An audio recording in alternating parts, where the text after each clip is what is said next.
Ako si Minda, isang simpleng ina mula sa bayan ng San Miguel, Bulacan.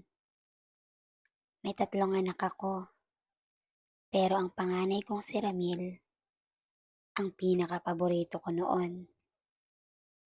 Marunong siya sa gawaing bahay, masipag mag-aral, at sobrang bait sa akin. Lahat ng bilin ko, sinusunod. Kaya nang siya'y makatapos ng high school at magtrabaho sa hardware sa bayan, akala ko unti-unti na siyang bumubuo ng pangarap. Nag-ipon siya, bumili ng motorsiklo, nagsimulang makipagligawan. Pero ang lahat ng iyon, nabura nang makilala niya ang sabungan. Bago po natin ituloy ang kwento, siguraduhin mong nakapag-like at subscribe ka na bilang suporta sa channel na ito. Nagsimula lang sa yaya-yaya ng mga kaibigan. Linggo raw, walang pasok.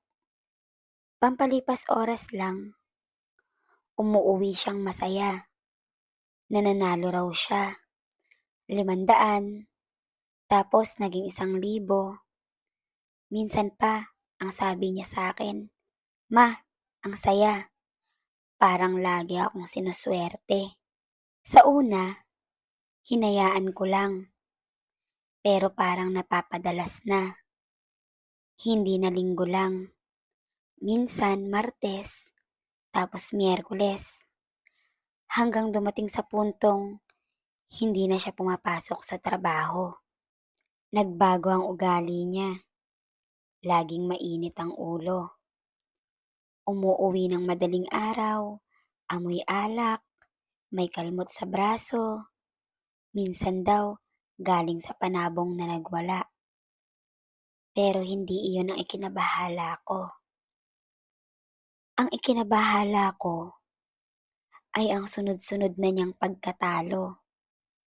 Na isang lana niya ang cellphone niya. Tapos, yung relo niya. Sumunod ay yung stereo sa kwarto. Lahat na itinaya niya sa manok. Minsan, tinanong ko siya, "Parang nauubos na yung gamit mo ha? Lagi ka yatang natatalo." "Nababawi naman ma," sambit niya habang iniaabot sa akin ng 200,000 mula sa panalo niya isang gabi. "Tiwala lang, sugal to, hindi dasal," sabi niya. Pero ang masakit, habang tinataya niya ang mga gamit sa bahay, ako ang gumagastos sa bigas. Ako ang nagbabayad ng kuryente. Ako rin ang pinagsusumbungan ng asawa niyang si Liza, na ilang beses nang nagbanta na siya'y aalis, dala ang 2 bata. Pero kahit ako na ang umiiyak sa harap niya, hindi pa rin siya nakinig. "Ma, hindi mo naman ako naiintindihan. Isa lang na panalo ng 50,000, tapos na ang problema natin." Pero buwan na ang lumipas, walang panalong dumating. Naubos na ang mga ipon niya, nalubog sa utang. Pati kaibigan niya at kapitbahay, iniwasan na siya. Pero hindi siya tumigil. Isang araw, nakita ko siyang palihim na sumisinghot ng kung anong puting pulbos sa kwarto niya. "Ramil!" Sigaw ko. "Ano yan?" "Pampalakas ma," sagot niya habang nanginginig. Para alerto sa sabungan, walang kape-kape. Dito ko siya sinubukang isumpa sa sarili kong dibdib. Dati nangarap akong makapagtapos siya ng kolehiyo. Ngayon sinasabi ko na lang sa Diyos, kung hindi mo po siya babaguhin, alisin mo na siya sa piling namin. Diyos ko, patawarin mo ko sa dasal kong yun. Dumating sa punto na pati ang matandang sabungero sa baryo, niloko na din niya. May balita raw na ninakawan niya si Mang Berta, isang matandang ale na may panabong na manok na kilalang matitibay. Habang natutulog daw ito sa sabungan, nilimas ni Ramil ang pitaka at taya. Walang makapagpatunay na si Ramil nga ang may gawa. Pero ilang araw lang matapos ang insidenteng iyon, nawala si Ramil ng isang buong araw. Nang makauwi siya, tahimik, maputla, tuyo ang labi. Hindi ko alam kung saan siya galing. Pero may dala siyang pera, marami, at bagong relo. Akala ko nagbago na. Hindi ko alam na iyon pala ang huling araw ng normal naming buhay. Nagsimula siya sa panaginip. Sinasabi niyang lagi siyang ginugulo ng isang matandang babaeng nakaitim sa sabungan. Tinititigan lang niya ako, nakasandal sa poste. Tapos, pag tumaya ako, nagtatalo ako. Tapos tatawa siya. Pulang-pula ang mga mata niya habang sinasabi ito. Napapansin kong unti-unti, parang nilalagnat siya gabi-gabi. Tumatamlay, nawawalan ng gana sa pagkain. At may mga araw na nagkakasugat ang kanyang katawan. Biglang nagkakabutas ang balat.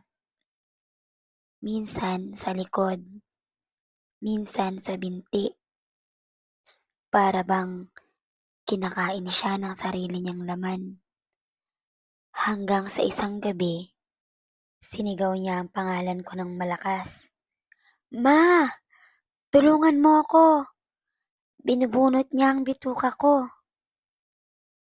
Nang silipin ko siya, nakahandusay siya sa sahig, umiiyak at duguan ang kanyang bibig. Hindi na ito biro. Hindi na ito dulot ng droga. Hindi ito stress. May nangkukulam sa anak ko. Hindi ako naniniwala noon sa kulam. Para sa akin, katang-isip lang iyon ng mga matatanda. Pero nang sinimulan ni Ramil ang pagkakaroon ng mga sugat na parang kinakain ng uod habang sinisigaw ang pangalan ng matandang babae sa sabungan, alam kong hindi na ito basta karamdaman. Pinuntahan ko si Aling Perla, ang pinakamatandang babae sa aming barangay. Siya ang tipo ng lola na tahimik lang. Pero halos lahat ng problema ng mga taga rito, sa pag-ibig, sakit at espiritu, sa kanya lumalapit. Hindi ko na alam ang gagawin ko, Aling Perla, sabi ko habang umiiyak. Para na siyang sinasaniban. May matandang babae raw sa panaginip niya. Hindi pa ako tapos magsalita. Pero tumigil na siya sa paghahabi. "Babae," bulong niya. "May takip ba ang ulo? May manok bang itim?" Napalunok ako. Opo, napaluhod siya. Hinaplos ang noo ko at sinabing, "Isinumpa ang anak mo, Minda. Barang yan. At hindi ordinaryo. Isa iyong barang ng galit. Yung tipo na hindi tumatama kung walang mabigat na dahilan." "Pwede pa ba siyang iligtas?" tanong ko. "Pwede," aniya. "Pero kailangang malaman mo kung sino ang gumawa at bakit niya ginawa ito." At doon na nagsimula ang mas malalim kong paghuhukay sa kasalanan ng aking anak. Binalikan ko ang sabungan kung saan laging naglalaro si Ramil. Hindi madali. Kinausap ko ang ilan niyang dating kasabwat sa sugal. Yung iba, ayaw magsalita. Yung iba, tahimik lang at umiiling. Hanggang sa may isang lalaki, si Toti. Laging kasama noon ni Ramil ang lumapit sa akin ng palihim. Tiya, huwag niyo na pong ipagsabi. Pero may niloko si Ramil na matandang sabongera. Si Lola Iyang. Hindi siya taga rito. Taga bundok. Pumupunta lang minsan para tumaya. Anong ginawa ni Ramil sa kanya? Ninakawan po niya. Tapos pinagtawanan pa. Binuhusan ng sabaw ng sabungan habang tulog sa gilid. Pustahan pa sila kung magigising. Halos hindi ako makahinga. Gusto kong isuka ang sarili kong anak. Matanda na yung tiya, bulong pa niya. Pero nung umalis siya, may bitbit siyang manok na itim. At bago siya sumakay ng jeep, sinabi niya, may masamang mabubulok muna bago mamatay agad.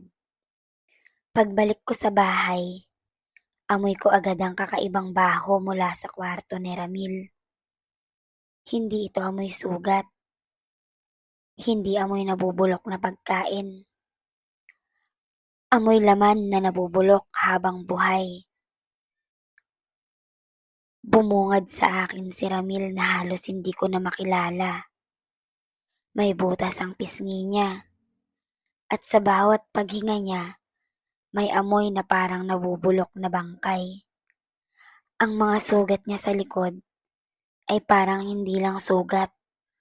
May laman na nawawala. Ma! Tinatawag niya ako gabi-gabi. Sabi niya habang pinipigil ang luha. Sinasabi niya, titira siya sa loob ko na hindi ako mamamatay agad, kundi mabulok muna. Umiiyak ako habang pinupunasan ng kanyang katawan ng langis. Pero kahit ang langis, hindi makapasok. Tumatalsik. Tumatalsik na parang may tumatanggi sa katawan ng anak ko.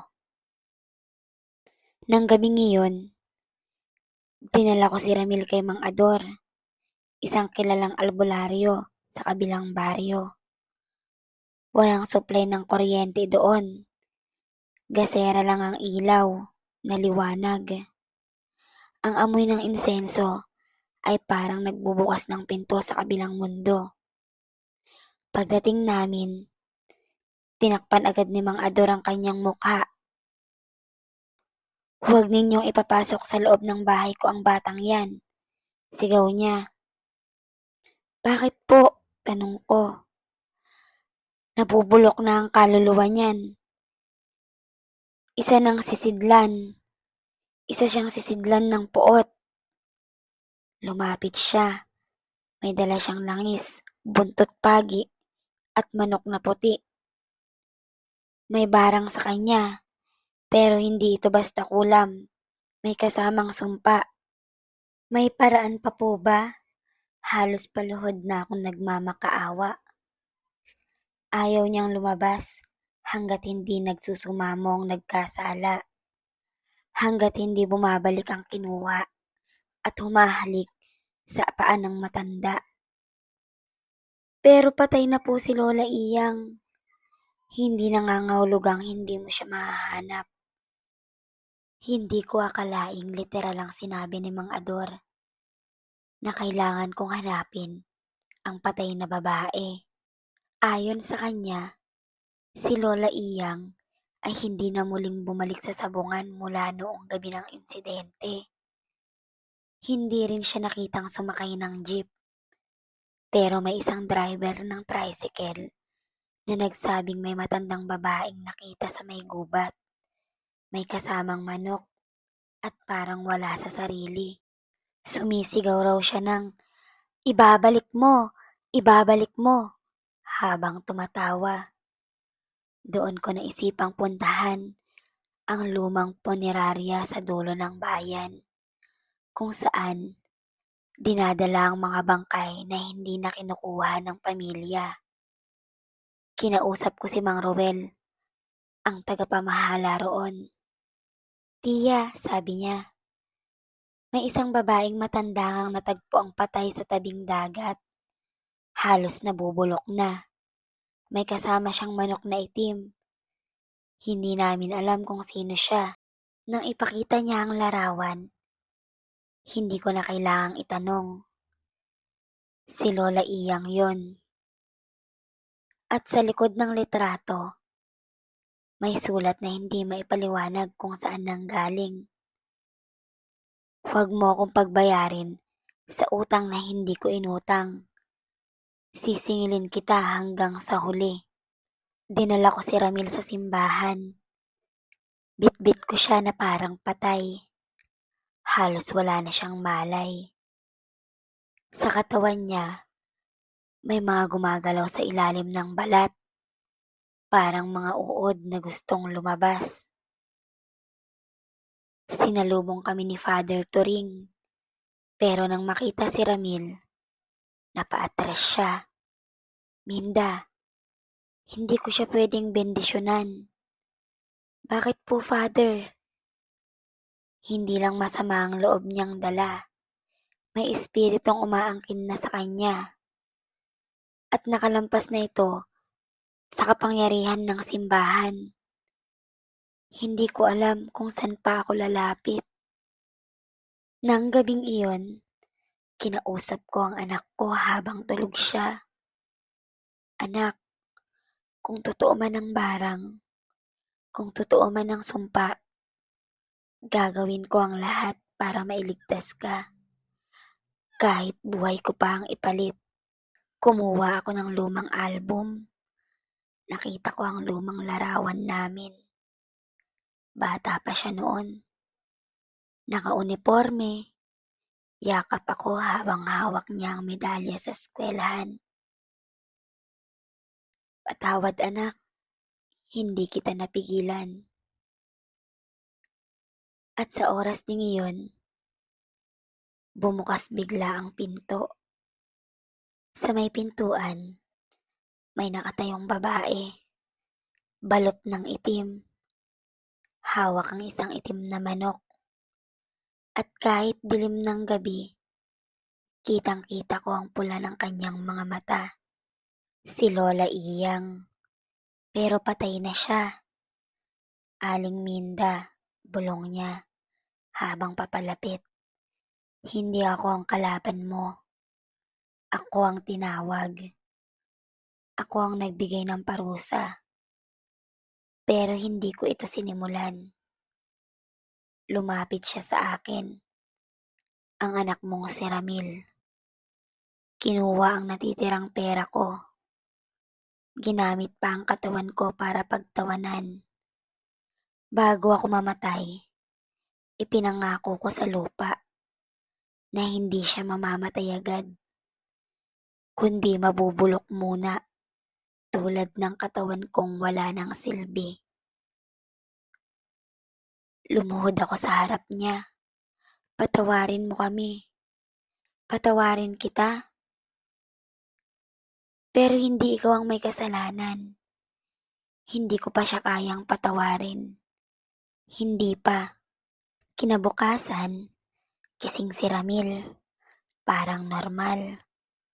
Wala na ang sugat. Wala na ang amoy. Akala ko'y milagro. Akala ko'y tapos na. Pero bigla siyang tumawa. Isang tawang hindi kanya. Ma, sabi niya, bakit parang ang sarap ng laman mo? Nanlaki ang mga mata ko.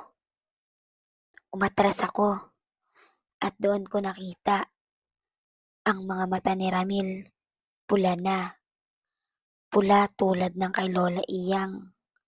Pero wala na siya. Isang nilalang na ang nasa loob ng anak ko. Hindi ko alam kung kailan siya tuluyang nawala. Si Ramil, ang anak kong isinumpa, ay gising, malakas, walang sugat. Pero hindi na siya iyon. Ang mga galaw niya, hindi makatao. Ang kanyang taway may halong baliw at demonyo. Tuwing hating gabi, nagsasalita siya sa sarili o sa isang bagay na wala naman sa paligid.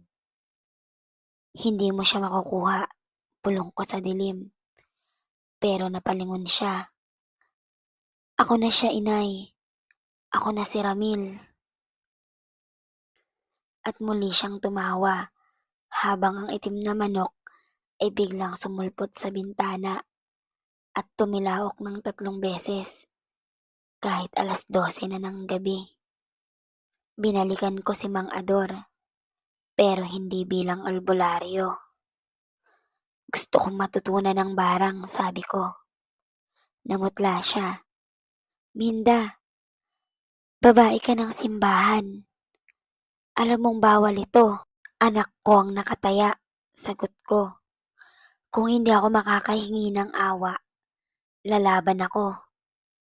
Dinala niya ako sa ilalim ng kanyang kubo, kung saan may tinatago siyang lumang aklat ng karunungang itim. Mga orasyon, dasal, alay, at mga ritual para kausapin ang mga espiritu ng lupa, tubig at hangin.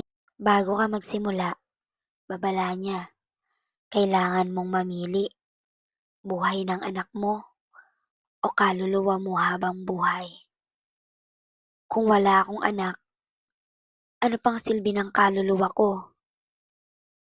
Sa sumunod na mga araw, nagsimula na akong magsanay.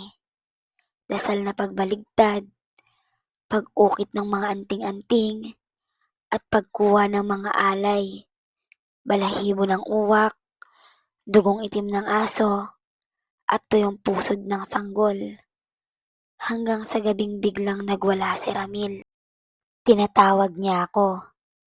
Sigaw niya habang kinakalmot ang kanyang balat. Lumabas ang ikalawang anyo niya. Isang hugis ng anino na mukhang katawan niya pero kulubot. At parang sunog. Iyon ang tunay na Ramil. At ang katawan niyang gising, sisidlan ng tagapaghiganti. Nang mabigo ang mga dasal, napilitan akong bumisita sa huling taong kinatatakutan sa aming probinsya, si Lolo Tatang. Isang matandang ermitanyo na sinasabing dating mambabarang at taga-usig ng masamang espiritu. Hindi na siya nakakapagsalita, pero nang makitang bitbit ko ang litrato ni Ramil, tumango siya. Kumuha siya ng isang papel. Isinulat ang mga salitang, sumpang hindi matatapos sa laman, kundi sa dugo. Isinulat din niya ang huling tagubilin. Isama mo siya sa lugar ng pinag-umpisahan. Ihulog ang katawan sa putikan at hayaang lamunin ng lupa. Dinala ko si Ramil sa bundok kung saan huling nakita si Lola Iyang. Isang lugar na tinatawag ng matatanda bilang burol ng walang pangalan. Sa tuktok ng burol, may isang lumang balon. Doon daw unang isinumpa ni Lola Iyang ang kanyang sarili, ang kanyang puso, at ang lahat ng lalaking mambabastos. Narito ako, sigaw ko. Ina ako, at hindi ako lalaban. Pero isuko mo ang anak ko. Kukuhanin ko siya. Kahit kapalit ay katawan ko. Sumipol ang hangin. Nagdilim ang paligid. At lumitaw ang multo ni Lola Iyang. Nakabitin sa ere. May lubid sa leeg. At hawak pa rin ang manok. Isang ina, kapalit ng isang anak? Tanong niya. Oo, sagot ko. Bumagsak ang katawan ni Ramil. Nang hina, napaiyak. Inay, bulong niya. Nilapitan ko siya. Kinarga ko kahit mabigat. Ramdam kong siya na yun. Siya na uli. Anak, umiiyak kong hinahaplos ang buhok niya. Tapos na. Pero habang niyayakap ko siya, nararamdaman kong ako naman ang giniginaw. Pagtingin ko sa kamay ko, nangungulubot na. tumutulo na rin ang itim na likido sa aking mga mata.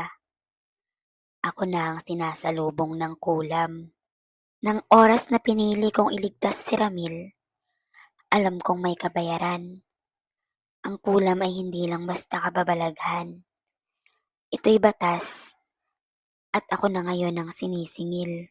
Bumalik kami sa bahay, pero ako na ang unti-unting binabalatan ng gabi.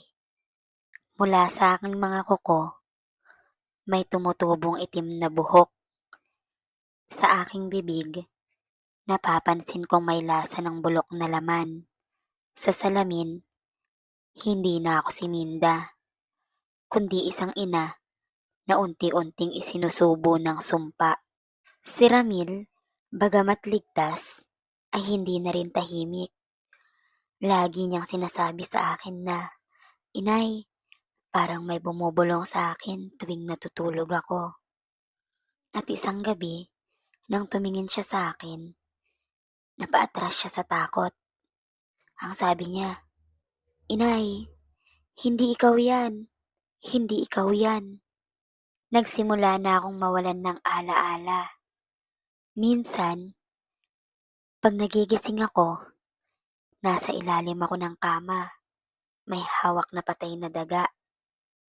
Minsan naman, gigising ako nakangiti habang hinahawakan ng kutsilyo habang si Ramil ay natutulog sa sala. May mga araw na hindi ako lumalabas at buong araw kong inuukit sa sahig ang mga salitang, "Ang hindi nagbayad, mabubulok." Nang tawagin ako ni Ramil, hindi ko siya makilala. "Anong pangalan mo?" tanong ko. Ang sagot niya, "Ma, ako ito, anak mo, si Ramil." "Wala akong anak," sabi ko. At tinakpan ko ang tenga ko sa mga sigaw niya. Muling dumalaw si Mang Ador. "Minda," aniya, "hindi ka na dapat nasa mundong ito. Pero may huling ritual. Kung gusto mong ibalik ang lahat." Dinala niya ako sa isang punong itim, kilala bilang kahoy ng mga barang. Dito raw tinatapos ang mga sumpa. Ngunit kapalit nito ay ang ala-ala ng lahat ng minahal mo. Iuukit ang pangalan mo, hahatiin ang laman mo, at itatali ang espiritu mo sa punong ito. Sa ganitong paraan, maibabalik ang buhay ng anak mo ng walang bakas na sumpa. Pumayag ako. Umiyak si Ramil. Sabi niya, "Inay, wag mo na akong iligtas. Tapos na ito." "Anak," sabi ko, "ganyan magmahal ang ina. Hanggat may katawan ako, hindi kita pababayaan." Nang gabing gagawin na ang ritual, inakap ako ni Ramil. "Salamat, ma. Pero natatakot ako," sabi niya. "Kapag tuluyang dumilim, anak, pumikit ka. At kung makarinig ka ng hangin na humahaplos sa buhok mo, ako yun. Huwag kang matakot." Tumulo ang luha niya. "Inay, ayokong mawala ka," sabi niya. "Saka lang ako mawawala kapag kaya mo nang lumaban mag-isa." Niyakap ko siya at sa huling pagkakataon, naramdaman ko pa ring anak ko siya. Kahit ako'y halos wala ng laman sa loob. Isinagawa na ang ritual. Huminga ako sa ugat ng punong itim. Ikinulong ako ng 5 albularyo. Isa-isang sinindihan ng kandilang pula. Kinain ko ang puso ng itim na manok at binigkas ang orasyong bawal isulat. Nang oras ng paghiwa, tumayo si Mang Ador. "Bibigyan kita ng huling tanong," aniya. "Gusto mo pa bang iligtas ang anak mo, kapalit ng lahat ng ala-alang katawan at kaluluwa mo?" Ngumiti ako kahit may dugo sa aking bibig. Wala na akong pinagsisisihan. Kinabukasan, nagising si Ramil. Tahimik, malinis, wala nang itim na likido. Wala nang gumagalaw sa kanyang balat. Wala nang tunog sa kanyang tenga. Nilibot niya ang bahay. Walang bakas ng ina. Walang litrato ni Aling Minda. Walang kahit anong alaala niya rito. Pero sa labas ng bahay, may isang punong itim. At sa ugat nito, may palamuti. Isang singsing na pagmamay-ari ng kanyang ina. Inayakan niya ito buong araw. Makalipas ang ilang buwan, si Ramil ay muling nakapagtrabaho. Tahimik na ang buhay niya. Pero gabi-gabi, bumabalik siya sa punong itim. Isang gabi, may narinig siyang boses sa hangin. Anak, nakakatulog ka na ba ng mahimbing? Napalingon siya. Wala namang tao. Pero nang tingnan niya ang ilalim ng puno, may batang babae na nakaupo. Nay, tanong niya. Ngumiti ang bata. Hindi na, pero nandito lang ako. At naglaho ito sa hangin. Taon na ang lumipas. Wala nang mambabarang sa bayan. Wala na ring nagagalit sa sabungan. At ang punong itim, pinaniniwala ang banal na. Sa tuwing may batang nawawala, inilalapit lang sa punong iyon. Sa susunod na araw, matatagpuan na ulit ang bata. Ligtas at buo. Tuwing may mag-aatake ng babae, biglang nasusunog ang dila nito. At tuwing may batang umiiyak sa gabi, tila may humahaplos na hangin sa kanyang noo. Lumipas ang 7 taon, ang punong itim sa gilid ng baryo ay hindi na kinatatakutan. Ngayon, ito ay dinarayo. Pinaniniwalaan ng mga tao na kung may nawalang mahal sa buhay, makakausap mo sila roon. Dumarayo ang mga tao para manalangin, makipag-usap, at humingi ng gabay.